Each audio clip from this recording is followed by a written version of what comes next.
Good morning. तर आज बघूयात मटकीची उसळ किंवा त्याला भाजी पण म्हणू शकताय.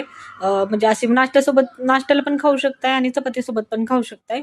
तर ही घरचीच मटकी आहे. मी रात्रभर भिजत ठेवली होती आणि रात्री सकाळी ना त्याला छान कपड्यांनी हे करून कपड्यामध्ये बांधून ठेवायची कॉटनच्या. त्याला छान कर वगैरे आलेत. तर मी कुकरला लावून घेतले, थोडंसं हळद टाकून 2-3 शिट्ट्या करून घ्यायच्या आणि छान शिजते 2-3 शिट्ट्यामध्ये. तर मग कढई घेतली, तर त्यामध्ये 2 चमचे तेल टाकूयात. तेल छान तापले की त्यामध्ये टाकूया शेंगदाणे थोडेसे लाल होईपर्यंत भाजूयात.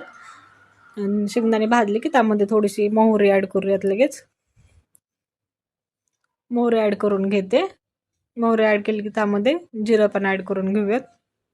कढीपत्ता पण टाकू शकताय, कढीपत्ता नव्हता तर मग स्किप केला. आणि त्यामध्ये कांदा चिरला, मोठा कांदा घेतलाय, तो जरा बारीक करून घ्यायचा. थोडासा मोठा ठेवलाय आणि थोडंसं कोथिंबीर टाकली. छान लाल होईपर्यंत भाजायचा कांदा.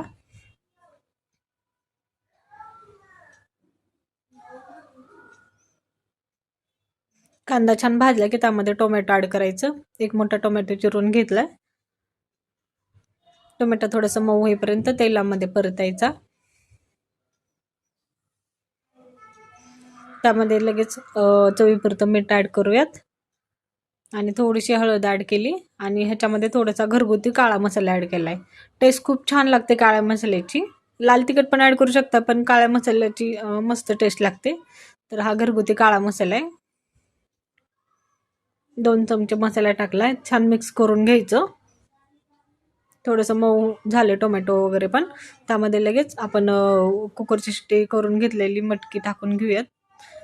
छान सॉफ्ट झाली मटकी पण. अशी पण टाकू शकताय तुम्ही, पण थोडंसं मग त्याला पाणी टाकून शिजवावं लागेल, कारण थोडीशी कच्ची असते मटकी. छान मिक्स करून घ्यायचं.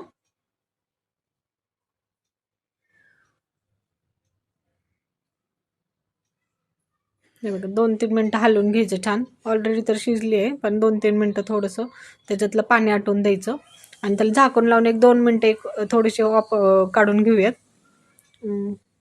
हे बघा रेडी आहे. थोडंसं लिंबू पण ॲड करू शकताय तुम्ही ह्या स्टेजला, पण टोमॅटो थोडंसं आंबट आहे त्याच्यामुळे मी टाकलं नाहीये. झाली रेडी. नक्की ट्राय करून बघा ही रेसिपी. हेल्दी पण आहे आणि छान पण आहे टेस्टला.